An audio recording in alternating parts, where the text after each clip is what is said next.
Good morning, everyone. How are you? Good morning, Filmscape.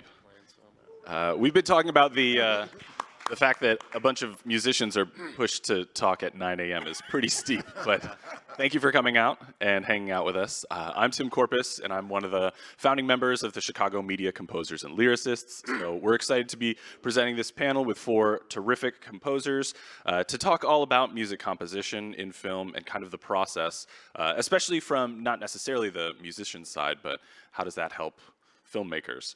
So first, let me introduce this amazing group of folks. And unfortunately, Megan couldn't join us. We wish her the best in her healing process, but we are excited to have with us, filling in, Jeannie Tanner. Jeannie is an award-winning composer with 9 Grammy-considered albums and several ASCAP awards. A songwriter, performer, and producer, Jeannie maintains a very busy schedule, performing as an artist of pop, R&B, and jazz genres. And she's composed music for podcasts, TV, film, including The Young and the Restless, the McCarthy Sisters shows, and her music has also been used in shows like ABC's Revenge, Days of Our Lives, Fox NFL, and many, many more. And last but not least, she's also a governor of the Recording Academy, the Chicago chapter.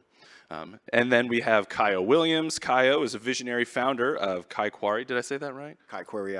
Thank you. Yeah, Productions, a dynamic scoring and post-audio company based here in town, and renowned for his innovative approaches to mixing, scoring, and sound design. He's worked with filmmakers from the indie to the Oscar and Emmy award-winning phases of their careers. In addition to multimedia broadcasts, brand entertainment, and web series nationwide. JQ is a composer and producer here in Chicago. He creates the score for Chicago's Own and Hulu and FX's The Bear. I'm sure some of us have heard of that. Often working with fellow Chicago artist Johnny Iguana. He is also a founding member of the Q Brothers, known internationally for their hip-hop adaptations of Shakespeare and other classics. The Q Brothers also perform annually at Lollapalooza and Austin City Limits. That's very cool, Austin City Limits, right on. JQ has received several awards, including Best Lyrics for Othello, the remix at the Edinburgh Fringe Festival, and BMI Streaming Media Award for his scoring work on The Bear. And then my partner in crime with the CMCL is Tony Scott Green, who sculpts original music for film, TV, and media, having written for all sorts of different things, including sonic branding for Fortune 500 companies. Originally from Scotland, he now composes and records at Greenhouse Sound Studios in Chicago and LA. And for almost 20 years, he did something completely different, pursuing a career in tech consulting, advising Fortune 500 clients in management and tech strategy. So thank you all so much for joining us. This is a lot of talent here, and I think about how media is pretty much everywhere, and in the vast majority of all of that, there's music, but most of the time we're the last folks invited to a production. So let's start at the beginning here. What does a composer do? Tony, can you kick us off? What does a composer do? What does a composer not do? The composer's job, when you're writing what I call functional music, is designed to be applied to something. So sometimes you might be working on a song or an individual thing, you're going to perform it, but if you're working to write music to be applied to media, it's got a purpose, it's got to do something. So you're trying to figure out, are we trying to solve a problem? Are we trying to elevate a scene? Are we trying to make the audience feel the message more profoundly? What are we trying to get across? So it's designed, it's whispering in the audience's ear that what they see on the screen, they're going to feel more than they would without the music. It's got to elevate what's on the screen. So you're trying to augment the story. There's something that you've told me before about what a composer does and doesn't do, and I was wondering if you could speak to that point specifically. Yeah, Tim and I have talked about this, and he warned me he was going to bring this up. But a big part of your job, and if it's like a commercial spot or sonic branding, that's a whole different thing. But if you're working on a film, then a big part of your job is figuring out where there should be no music. And I think, as a mentor once said, that's why as a film composer, you don't get paid by the minute of music. Because you might spend 2 weeks working on multiple cues, different things, trying out a particular scene, and at the end of that, you and the director say, hey, you know what? This is better without music. We've tried everything, and it's better without it. I think of music as being like a character actor. And sometimes you're like, if that character's in the scene, should they even say anything? Should they just be hanging at the back? Should they even be in that scene? And a big part of it is figuring out, hey, there should be no music here. The story's coming across. The music would only be a distraction. The acting, directing, editing is all so good that music would just be a distraction. Take it away. Yeah. Anybody want to add to that?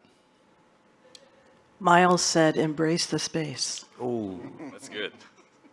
So we were talking about that we're often the last folks invited to a production. So this is a question for all of you. You've signed on the dotted line. You have a project. Where do you begin as a composer? Whew, that can be answered so many different ways, but in my opinion, I don't think there's one right answer for that. That's what I'm trying to say. You sign a dotted line. My approach, it's all about really understanding the director's vision, right? You sit there with him, and you sit there and you basically, it depends on what type of film it is too, because I work on what I call indie pro, and professional film, right? And so there's a different workflow to each one of those categories. So, you sit there, you have the spotting session, as I'm sure you all have had before. And you really just work to try to understand what the director's vision is. My short and sweet answer, one of the first things to really help you successfully get through that process is, walk outside, make sure you take your ego with you, and just pull out your mental shotgun and shoot it. Right? And then you come back in, and you really just work to just continue to support the director's vision. I hope I'm answering the question functionally. And it starts with the spotting session, but other panelists. Yeah.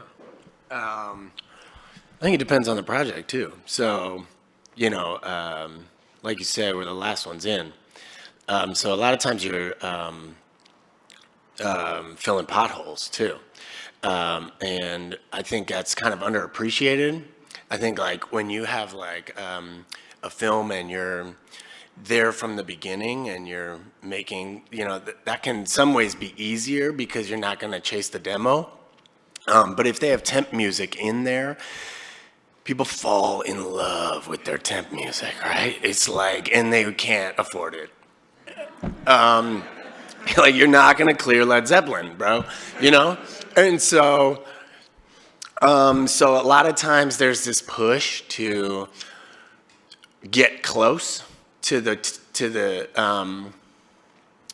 temp music, and that can be cool. Sometimes it's great because the editing has already sometimes been done to that tempo and that energy, and so you are capturing that same vibe.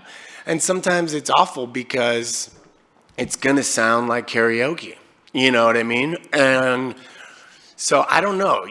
I have mixed feelings about that kind of thing, chasing the demo. There's a lot of it. I'm on a needle drop show. Like a lot of it is chasing the demo, because we're clearing 16 famous songs per episode. and you're clearing great songs. Yeah, great music. Yeah.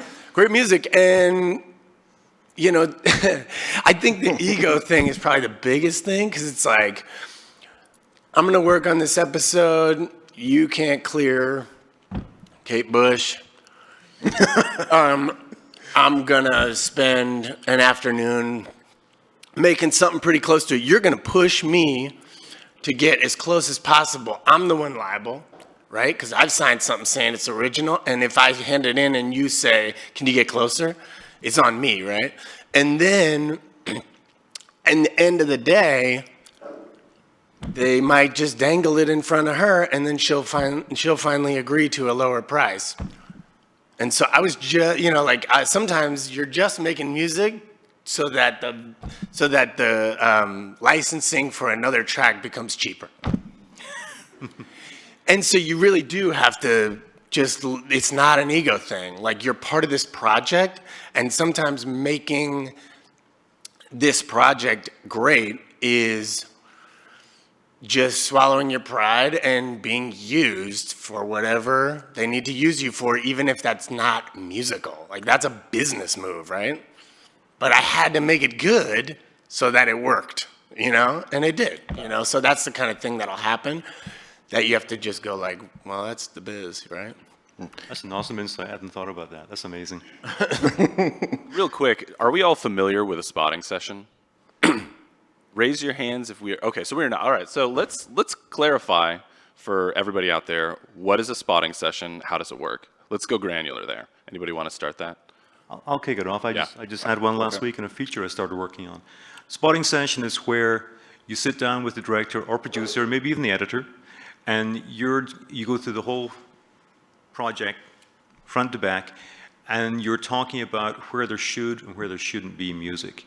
And at that point, you might be working with a locked cut, you might be working with a soft cut, a soft lock rather, and you're just trying to get a sense of, hey, here we need something over the titles, here, this scene we need something. And you're kind of building up your to-do list, which is, all right, so I'm gonna have to write X minutes of music by this deadline. You're starting to get a sense of that, and you're talking about the feel of the different pieces. It's really where you can start kind of going to work. But it's also a really important thing because it's not just about where there should be music. You're not just a waiter or taking a drink order. You're also trying to make sure that you're seeing the same film that your director's seeing. This is a line from a friend, Kubi Uner, who runs the film scoring program at Columbia. He says, this is your chance to make sure that you and the director, whoever else is in that room, that you're all seeing the same film. You know when you see a trailer and a trailer for a film can be cut different ways. Here it looks like a drama. Here it looks like a rom-com. You're trying to make sure that you're aligned with the director. Like, oh yeah, I see what the arc is. I see what's going. Oh, that's important right there. And you're trying to make sure that you're seeing the same film, and then figuring out where there should and where there shouldn't be music. Yeah, and piggybacking on what Tony's saying, yes, the same film, but also that's a great time to really dig deep and ask questions, really find out what's not being said, and understand, you're really there to understand what their intention is. Because there's sometimes that they, you play the role of an interpreter. It's sometimes hard for them to express what they really want, and you'll get a lot of different emotional terms or abstract terms, and you have to really sit there and figure that out with them scene by scene and understand with no excuses. Can I piggyback on one thing? Sure. When he talked about temp tracks? One of the things there's a term, and I thought we probably would get into it, but I wanted to kind of address it. A term. Anybody ever heard of the term temp track love? And they know what that means. Okay. Temp track love is a nightmare for people like us, right? But we deal with it. That's when someone's asking you, and it's one of the things we really try to stay away from. When someone's asking you, they fall in love with the temp music. And so, they're starting to ask you to write something, and you have to be really careful. You want to please the client, you want it to be close. So that's what we call an interpolation, but it can't be so close that you and the client get sued, right? And it sounds exactly like what they can't afford. Right, like a Kate Bush song that they can't afford. So that's just one of the things I just wanted to really speak on just briefly, to piggybacking on this point. Just be careful of falling in love with temp track music and confining your composer. We're there to support you, right? But let us support you. It's a dual trust relationship. Let us work with you. Let us fly with you. Okay, I'm getting too deep. Well, so I want to go then to kind of your beginning process, and Jeannie, I'll let you start. But when we're talking about, let's say we're at picture lock. We're at that dreamy moment when you've delivered picture lock to the composer, and we're ready to go. And especially, I'll say, like with an action sequence, picture lock is really important because every time you change the edit, the punch is in a different place, which means the snare drum's hitting at a different spot. So anyways, I digress. But let's talk about, once we're starting with picture lock, where does the music begin? Are you, looking through the script? Are you watching the picture without temp on? Are you watching it with temp on? I'm usually watching it without temp on because I don't want to be influenced. And while we are there to serve the project, an agent told me years ago, your job is just to move a scene. And so that's where you do check your ego at the door. But you also have to establish trust with the creators that you're, creatives that you're working with, and have them actually trust you and your vision with them, without ego. It's almost like you're their therapist. You're trying to figure out what everybody wants. So when I'm starting a project, I usually like just to watch the film. I've already heard, they've sent me the temp music. When I start to actually work on it, I've actually already listened, I kind of know the vibe, and I just start through composing. I just sit down and I start actually just composing to picture. And that's usually what it ends up being, you know, because I've already done the research. Yeah. And I've talked to the director or the creatives, so I kind of have an idea of where they're going. And then it's always nice when you can add a little surprise for them and they're like, oh, I didn't think of that there, where you're punching out a scene or a particular emotion that's coming up. Or sometimes you're figuring out where there's not music, but maybe they thought there was a scene where there shouldn't be music, and you're like, hey, I had an idea. This might just actually be cool here, and they like it. Doesn't always work that way, but I prefer to just start rolling the film. Yeah. Anybody want? Same thing. You know, I'll sit there and I'll actually just watch the film. I may, and I know what she's talking about. I'm careful with that. I'll listen to a little bit of the temp music, but again, you know, as a creative, we don't want to get so entrenched in that music that we wind up writing something that sounds exactly like it. You know, and that can happen, right? Copyright, that becomes an issue. So sitting there and just really, you know, watching the film, and for me, my process is, you know, I think, as Tony was saying, I think of the music as another cast member. You know, what are they really saying? You know, what's not being said? So I get real mental with it, right? And not complex. So that's kind of my process and my approach to picture lock. I listen to it a lot, actually. So I don't know. I drop it in and I'm constantly muting and unmuting it as I watch it because for me, it's all like rhythm. And I want to understand the rhythm more than the music. I don't read music, and I'm all ear-based musician, and I'm hip hop world. So it's all about the beat. For me. So I need to like keep that beat going. So I'll watch it and then I can get into how it was edited, why it was edited the way it was. And then I can kind of unlock either what's cool about that rhythm or expose another, you know, polyrhythms. I'm kind of like a nerd like that. So I can get into multiple rhythms that will also line up to those cuts, I guess. So it's like, you know, because you're flying without a metronome at that point usually, and so but a lot of music's made on the with the metronome, so it's like this tricky, and then it's also like a workflow thing because you got to go into another project so you can line things up tight, and then you got to fly it in, and every time you make a move, you can. I mean, there's probably different workflows, but that's how I do it, and then you have to fly it in and line it up, and so it can be a little tricky. Especially with a huge file. Also, they're sending, you know, you're sending like the film, the music effects, the dialogue effects, the sound effects. And so I'm kind of muting and unmuting different amounts of those as I'm watching it a bunch of times just to get the vibe of each layer, if that makes sense. Yeah.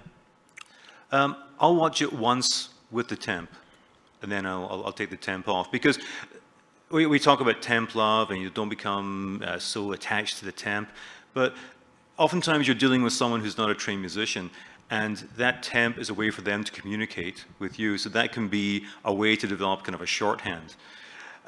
So they can use that temp to say, hey, you know, well, back in the temp, it kind of had this vibe. I'm like, oh, I can go back and listen to that. Like, okay, that's a way you can communicate to me without saying, well, it did this harmonically or melodically. So that the temp can be a useful way for a director or producer to communicate what they're looking for. So I'll listen to it once, and then what I'll do is once I kind of know where there should be, when I want music, I'll have my markers. So I'll say I want to be in there. There's a key point there I want to hit, and I want to be out by there. A lot of times I'll turn the picture off, and I'll work away, because I don't want to become overly familiar and kind of jaded with the film. And then when I'm done with the piece, I'll put it back up against picture. And then I want to watch as an audience member and kind of be surprised by it. Say, is it working or not? And if it's that minute where it's just, oh yeah, that just came alive, or now I'm seeing something in there I didn't see before, then I'm like, that's good. Yeah, that's cool. I think, Tony, you're getting to the point that you probably knew where I was going with this, which is, so for a lot of folks who are writers, producers, directors, aren't musicians, and we've all heard those famous stories of, can you make it feel bluer? Or, you know, when somebody, maybe they played in their high school band and they have a little bit of understanding of sheet music, and they're getting too technical that maybe we're losing, you know, there's a translation error in trying to figure out what it is that the writer-director wants. So let's talk about communication. And you can tell temp is a sensitive subject for all composers, right? Like it's a real thing that we have to deal with constantly. But in coming to like the communication, yeah, Jeannie, you wanna? Yeah, so I just worked on a film about 4 months ago, and I was talking to the director. It wasn't a spotting session. It was just, you know, chatting and getting his vision. And I said, well, what are you thinking about? He didn't have any temp music yet. And he said, I really wanted to have the vibe of Up. And I was like, oh, I love that movie. So I went back and I composed something very similar to the wedding song, which starts that off. And I thought it killed. It was like 2.5 minutes. I didn't want to do too much.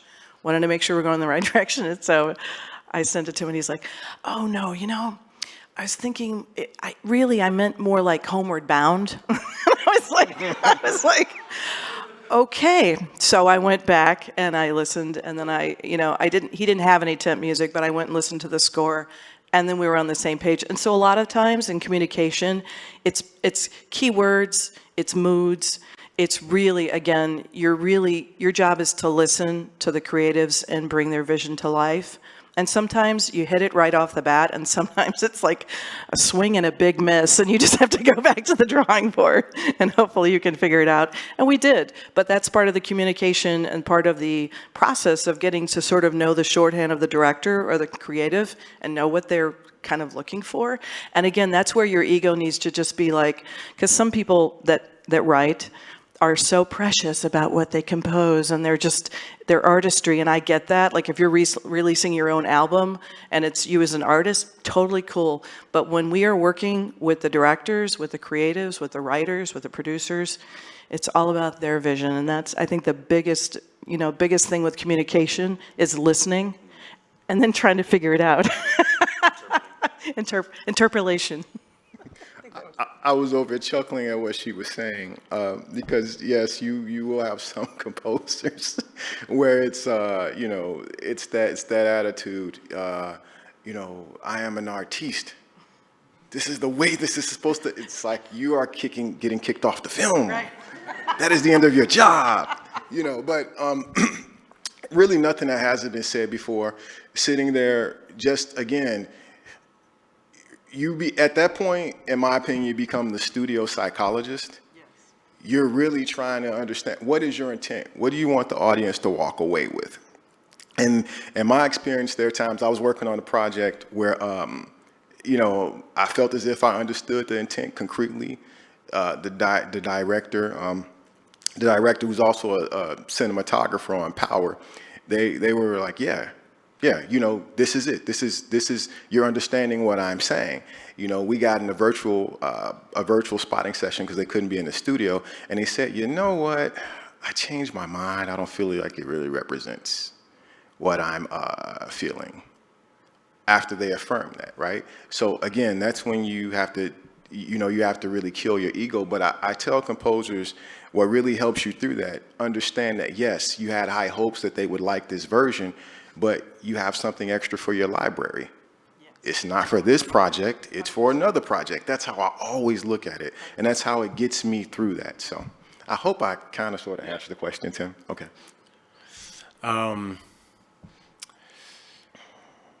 Yeah, I mean, I guess it's like the same rules apply to like being a good human, It's like, try to listen, try to be collaborative, try to support. I don't know. It's really intuitive. I'm not like, I don't have any secrets about that. I'm just like, I'm serious. Like, it's just like, He's just a nice guy. That's all. He's just a nice guy. So I want to hear about the being a good human thing. Tell me about that. How does that work? Well, I don't know. I got 3 kids. And you want to model good behavior. And Yeah, and I got a really little one with special needs, and it's a constant, everyday, pride swallowing collaboration. And if I can take that, she's taught me so much, so I take that into everything. So, you want to be precise. I think of it literally like when I'm doing therapy with her. It's like you want to be precise, but you don't want to be precious. And like if you can do that, then that's great, Well, I like that. Precise without being precious. Yeah, yeah. That's the winner right there. That's not going to get That's what you walk away with. That's a T-shirt. Man, that was great. The communication, it's your job to find a way to communicate with the director or producer, or whoever is the decision maker, whoever's in charge of the creative direction. It's not their job to learn music, to work with you. And so, Tim, you started this off by saying you might be working with someone who's got a music background and they know some theory. That may be coming from a place of fear, where maybe they haven't worked with a composer, maybe they had a bad experience, and now they say, well, I've got to lean into this a little bit more. But your job is to find a shorthand with them. And the spotting session is a great place to start developing that shorthand. I had this last week.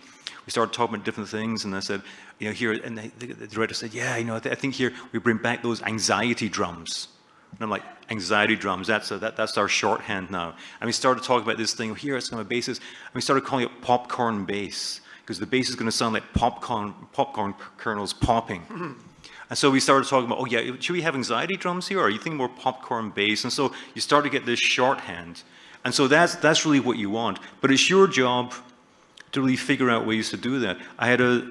Just a couple of years ago, I was working on a short film. The director was in LA, and I had changed out one of the pieces of music, and she said, hey, there was something in that first one I really liked.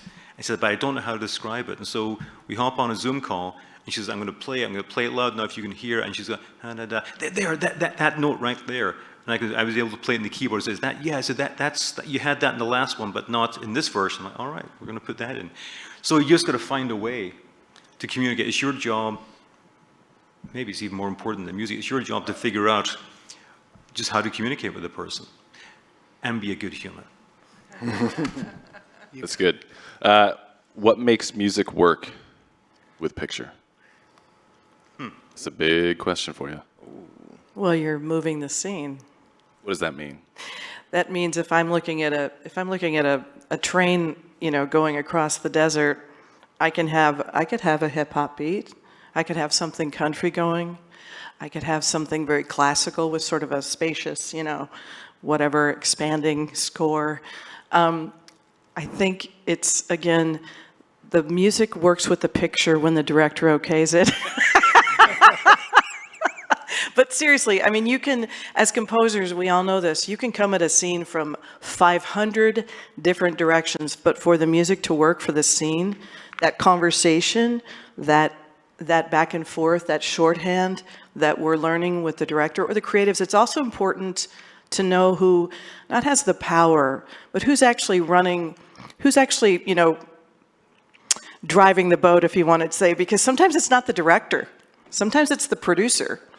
Or sometimes it's the writer. It depends on what their agreement is. So you have to look in the room and read the room and figure out who's making the decisions and work with that person, and then the music will work. I'm glad you said that. Yes, please know that in the beginning, before you start doing that work. That's why my eyes are getting bigger. Please know that in the beginning. But to answer Tim's question, from my point of view, what makes it work, synergy. When you sit there, in my opinion, the music works when there's a test screening and the audience doesn't walk away and they're going, that was great music. What was that scene about? Right? So they have to play together. So when you're truly, when your music is truly a silent ensemble member that holds up the foundation of the scene, that's the best way I can describe it, but it doesn't overshadow the scene, I think that balance really supports the film. That's a good example of how music supports the film or scene in a good way. What makes it work? Lots of reverb makes it work.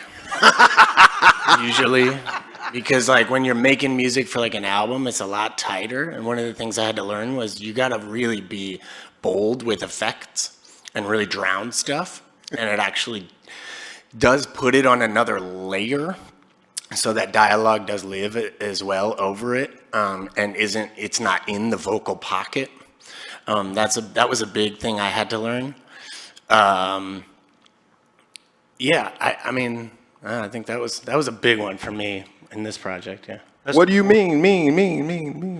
that might be aggressive. I don't even stick it in a tunnel, but That's a really important thing. We're talking about, checking your ego, but you hit something right on the head.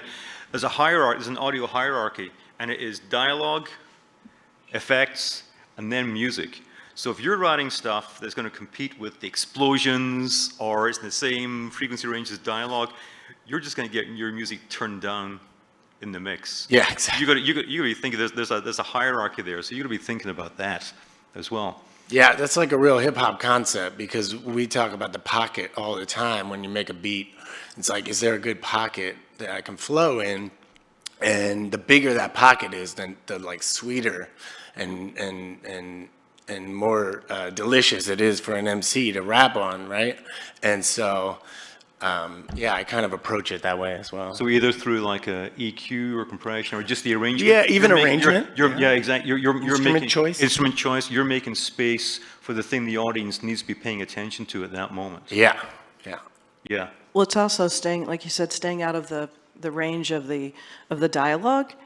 So I play trumpet with a lot of my tracks, and I'm very conscious of that. Like, do I need to use my Harmon mute, with the plunger out like Miles, or is it good to be full on, or do I need to just take out the highs for this particular scene and not have any, because the high frequency cuts through like nobody's business when you're listening to and watching something on whether it's TV or film or streaming or whatever.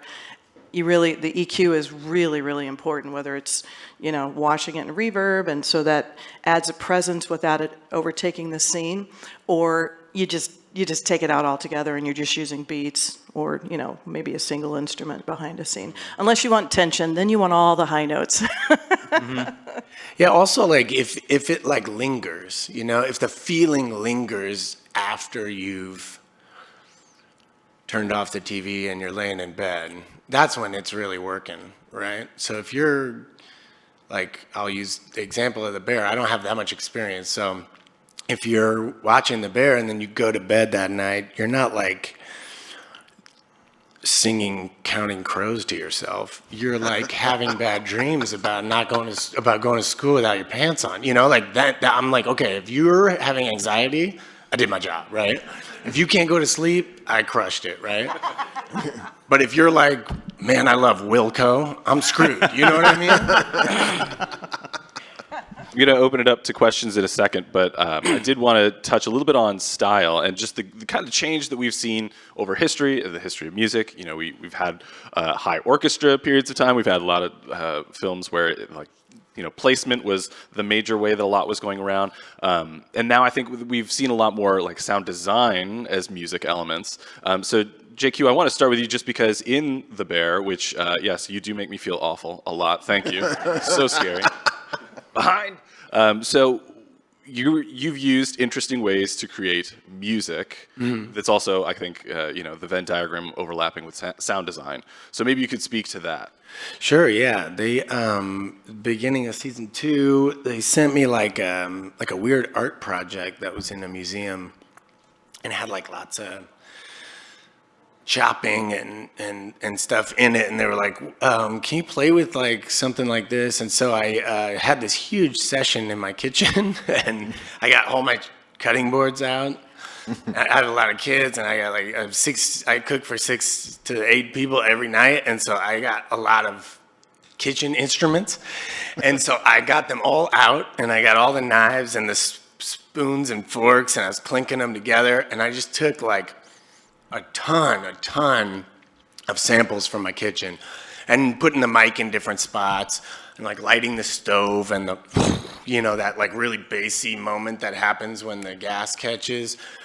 And that's like peppered all throughout season 2, and it's not even like music, like you say, but And so I would chop it all up and spread it across the keyboard, and I made all these like sort of eerie little beats based on wine glasses and you know, like just like utensils in a bag, you know, just like random stuff, and then chopping like different vegetables, like, right, like a jicama sounds different than like a tomato, you know, like, and so you get more of a crunch, and you know, it sounds different on a plastic board than a wooden board, and so we got all those, and it gave me like, it was music though, because it's like what happens is with all drums, that's why drummers have tuners, is like there is a tune to the drums. It's usually like below your ability to recognize an exact note, but drums start to sing when you make beats, and there is like a key to it or a melody to it,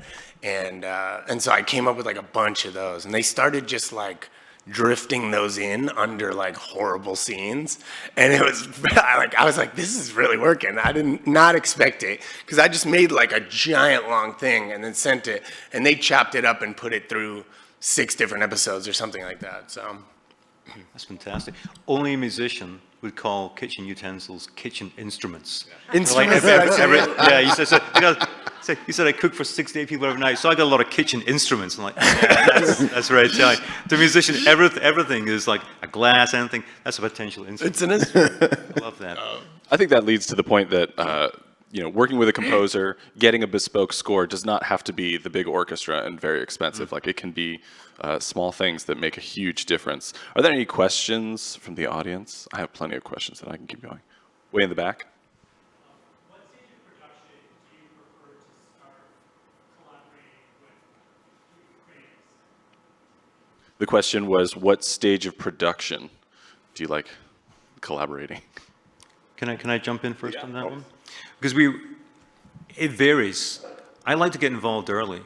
Some people just want to get involved when maybe they sign a contract ahead of time, but they only really get involved when there's picture lock. But I work on a lot of indie films, and if I can get involved earlier, I can start. My process is really iterative, a lot of back and forth, because you're really, and I think if you've heard anything up here, you're really a collaborator with the director. You're not going off and just writing music, then delivering and saying, there it is, take it or leave it. It's so much back and forth. You're a side-by-side collaborator. And if I can start that early, I can start, you know, like throwing stuff off against the walls, like, you know, hey, does this work? Yeah, but pursue that. Does this work? Does that work? Ah, no, go back up, and start working at that decision tree, getting that creative process going.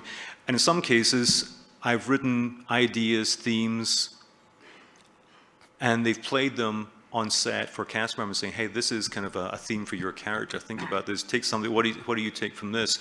And it also means potentially, if I get music written, the editor might even temp it with music, my work in progress music, so that there's not a huge shock later on when I get a soft or a final lock. Oh yeah, yeah. That was like the biggest thing for me from season 1 to season 2 was that I was like, I was tired of temp love, you know. I was tired of chasing the demo, and there's so much demo music in this show, and so I was like, let me have a conversation before the season starts.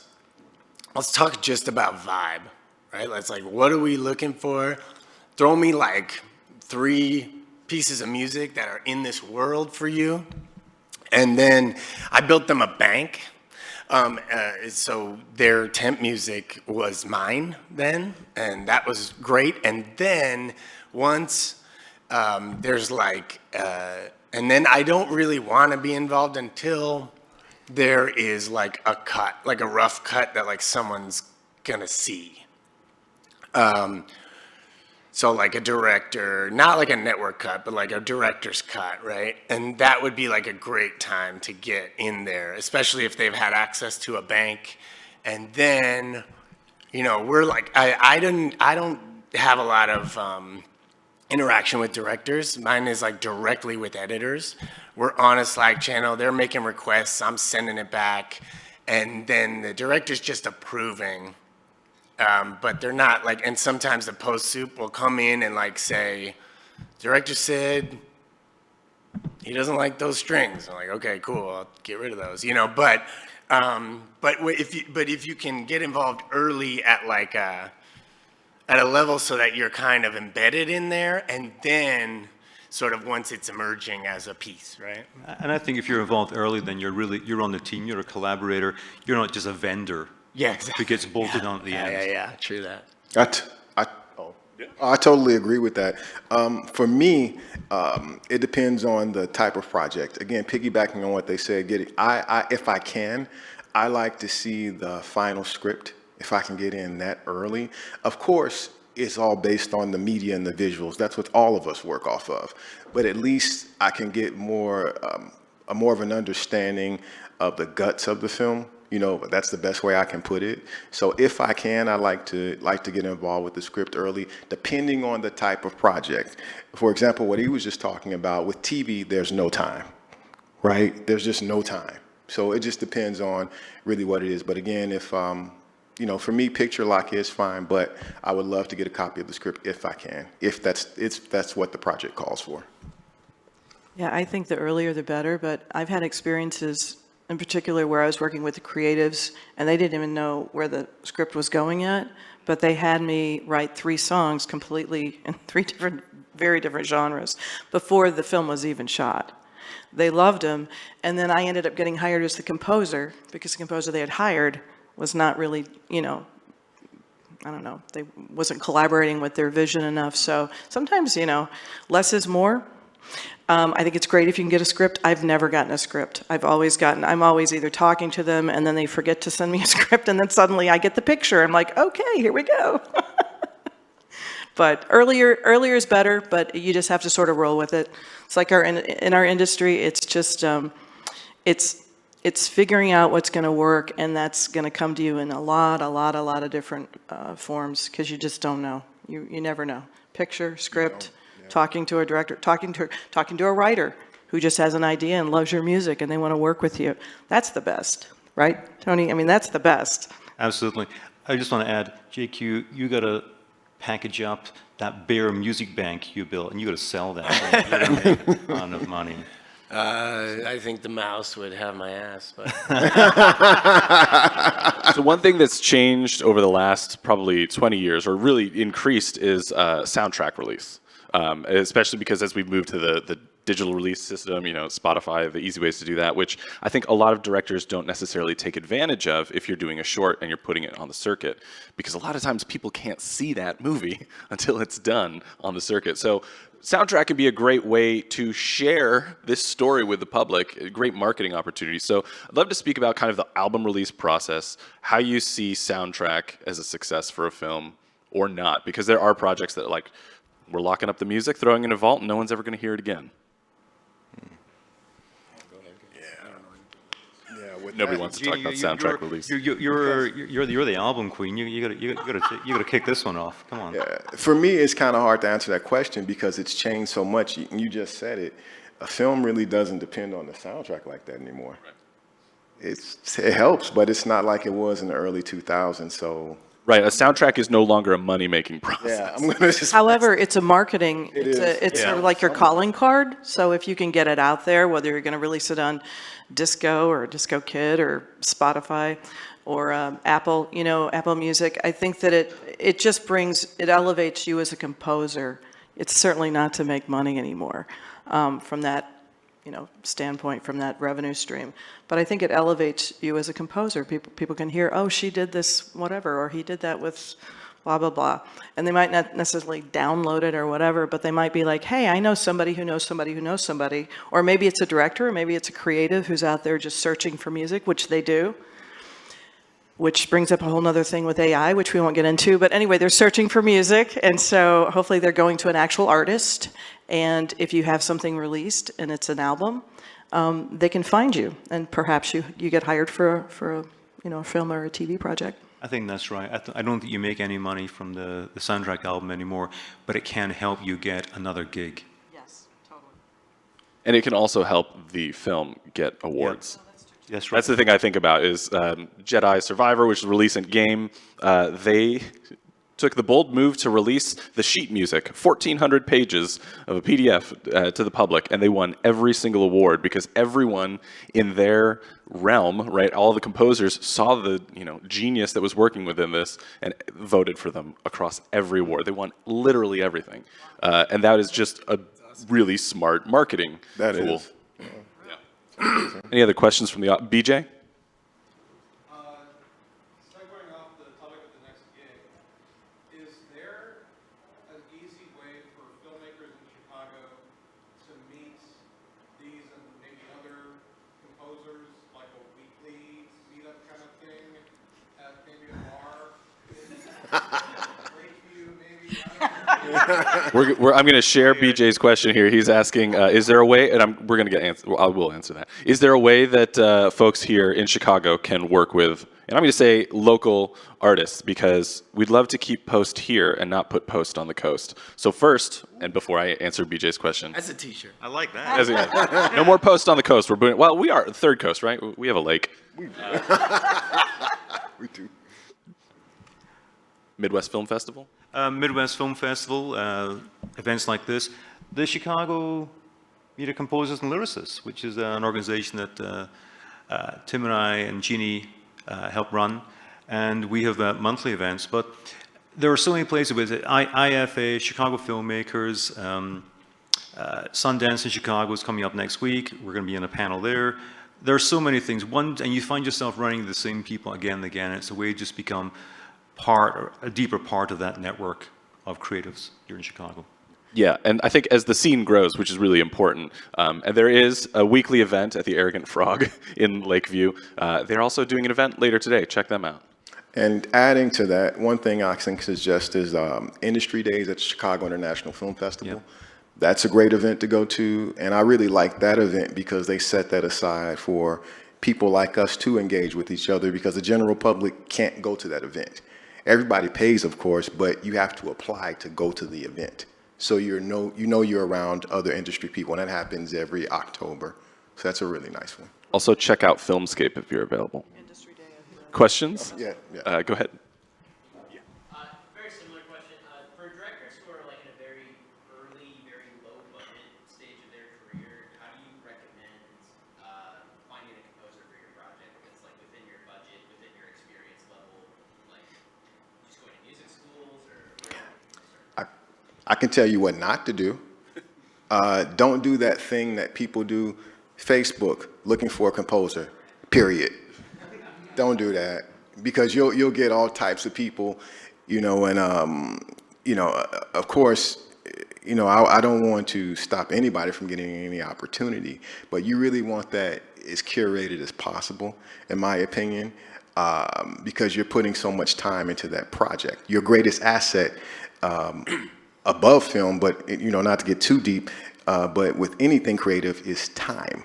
That makes us all equal, and it's how you filter it. So to answer your question, before I get on my Tony Robbins, to answer your question, everything we just said, finding out where we hang out, different trade organizations, different things that we belong to.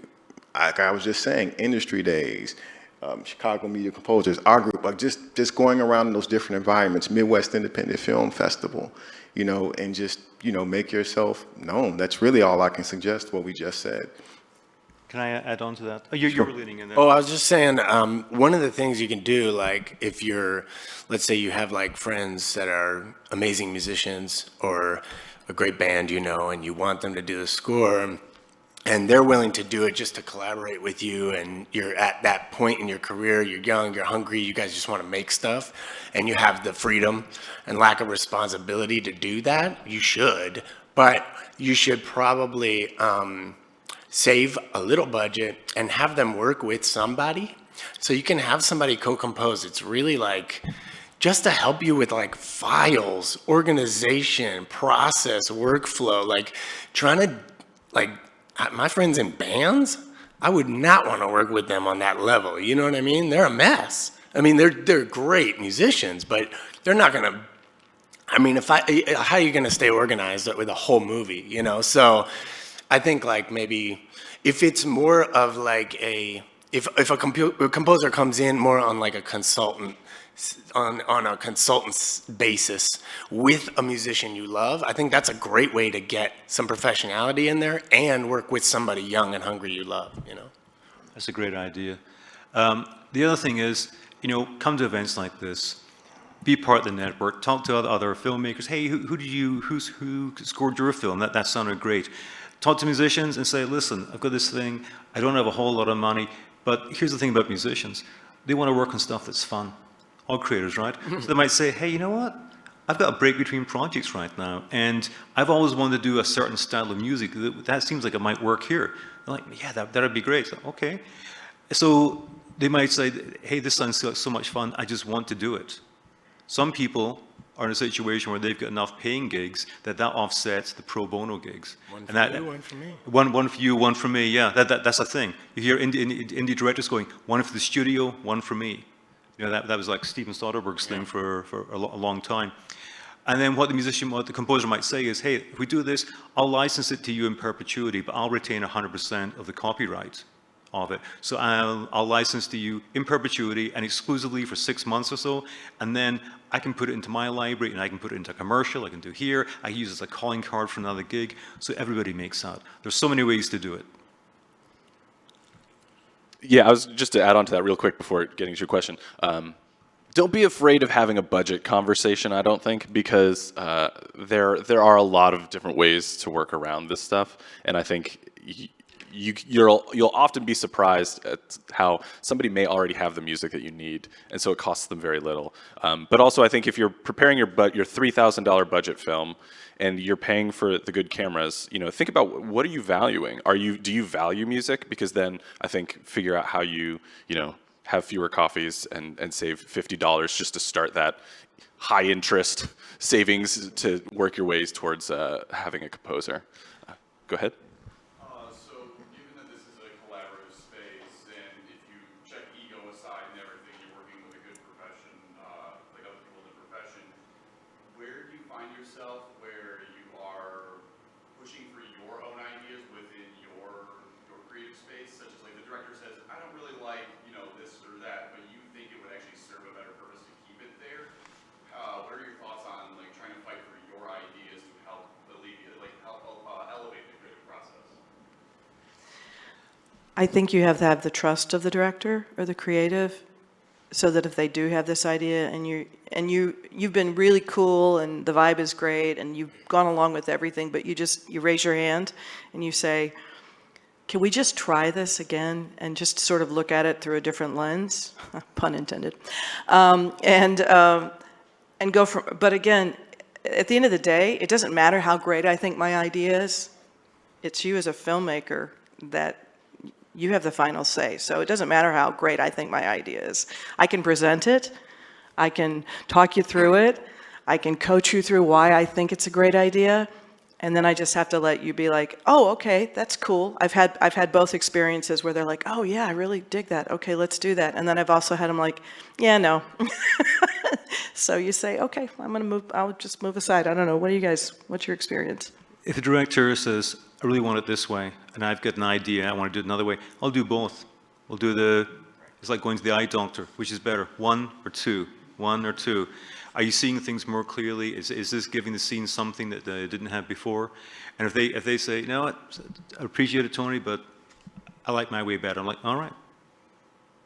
Yeah, and one last comment, piggybacking on what Tony said, just being humble and understanding and really being open, because again, I can't say it enough, you're there to serve the film. I had a situation where it was for, I wrote this piece, I'd written a piece, and it was for a yoga scene, right? Yeah, it was for a yoga scene. And I felt like it fit properly. The director, it was in sync and, it fit properly. And she looked at it and she said, I want this version. So piggybacking on what he said, again, I can't stress it enough, get good at versioning, because again, you're adding stuff to your library. And I felt like what she chose, I didn't think it really fit the scene, but at the end of the day, she's the controlling decision maker. But I have to look at my music still made it into the film. She was still satisfied, and that's what I was going for, if that makes sense. So. Over here with the hat. Yeah. So I'm a complete beginner, and now I'm looking to make music for a short film. Don't really know where to start. There's no This guy right here. You guys should have a conversation. I was just thinking, yeah. This is how it happens. I'm gonna help you. How do you go about not, like starting the process of, not having any temp tracks? What do you, I know there's it's a murder mystery, I just listen to other, or look up movies of other mysteries, or how does that happen for you guys? I wanted to ask, just right quick. So, what is there a style of music you're trying to write, or what do you mean? Are you trying to? I got a murder mystery. Murder mystery. I got to make music for it, so that's all. I've never done anything like this before, so now just looking for any tips, tricks, process. Do you have picture, script, anything yet? No script, but pictures coming soon. Do I have to wait for that? Depends on whether or not are you talking to the creative right now? Are you having those conversations with the director about what their vision of the music is? No, it's kind of, we're kind of just like, Yeah, it's got to be. And what they get is what they get. No, I think it would be worth another conversation with whoever the creative is to just say, you know what, can you give me a little more guidance, because there's 50 million ways that a murder mystery can be can be filmed or the story told. And you can ask them, hey, what's a film that you really love in that genre where you love the music? Yeah, Is that's this a what great you're one. looking for? Also, find a character that you like, and like make them a little theme song or theme music, and Always that's like do a that. really good Yep. way in. That right? is, yeah. Every superhero needs this theme. What is it? I'm gonna get you, sucker. You guys remember that movie? Like every superhero needs this theme music. And it's like you got to make and then he blasts KRS-One. That's not true. But like so make somebody in it theme music, and that can be a cool way in. Yeah. Can I ask one quick question, Tim? When you were saying you didn't know where to start, is it for that project, or did you mean in general? Because I want to make sure I answered your question. for the project. Okay. Thank you. Also attend Chicago Media Composers and Lyricists events where we give all sorts of tips and tricks each month. Any other questions? Yeah, right behind. This is maybe a little bit in the weeds. Like, Let's go. you're a composer. Like, for me, I've been working with software instruments almost exclusively. Like, you're thinking myself, if I need something, I'll like find an instrument, kind of figure out how to play it. Like, just a couple notes that I need, right? Yes. But when you're getting to the point where you're like, okay, like, I'm not a trumpet player. I want a trumpet, and I know that the software. Hire me. Even if I use nice stuff, it's only gonna get me so far. It's not gonna have that thing that I need it to do. I'm gonna be digging through sample libraries forever. But I can just have someone come in and play there. Ooh. How do you begin? There's multiple so I apologize for that. Okay. Like, how do you begin trying to convince and correct, like, continuing to be like, trust add just one or two instruments, type one or two real instruments, real music players, so you find the budget for that, and convince them that that adds something, while also not like shooting yourself in the foot and looking like you're too dumb to figure out how to do it on the keyboard, right? Like, express that value to them. And then also, when it comes to budgeting, like, is it the composer's job to like negotiate rates for the musicians and stuff, or say like this is how much money we should set aside, or is the composer's job to say, hey, I want to compose for an orchestra. We should have an orchestra, and then the production goes and talks to the orchestra people to budget that, or is it like my job to be like, let's try to find this much? Can you do it? Just like Yeah. keep it with the orchestra. So we are out of time, but we are going to answer your question. But so definitely come up to us after. We still have the room though, right? I think we're out of. Yeah. All right. So we're going to answer this for the room. Nobody else is going to hear it. Let's answer his question for the room. You can negotiate in your contract anything you want. And so, I have a budget per episode that is just for session musicians. And that gets paid whether I have been the session musician the whole time or somebody else has. But then it's about what you value and how much your time and then, we all have tons of friends who play amazing, I mean, this world is filled with incredible musicians, right? And man, I mean, how many of them do stuff for free all the time? Imagine if you were like, yo, I'm gonna give you a session fee, like, come over, $300. Most of my guys will, jazz trumpet dudes, are like, that is, yes, I'll be there. Give me 10 minutes, you know what I mean? Because they're gigging so hard just to make a living anyway. And if they do 3 sets tonight at Andy's, maybe they'll make $300 and have to split it with 4 guys. You know what I mean? It's like, that's a rough life. So you want to, and I'm a big fan of like, not asking people to do stuff for free. I think just like, even if it's nominal, even if the project has no budget, I'd rather take it out of my pocket and say like, I value your time. This is all I could afford right now. But you have skills, you are worthy, you deserve to be paid. And then from that point on, they'll never take a job without at least getting $100 cash or something. You know what I mean?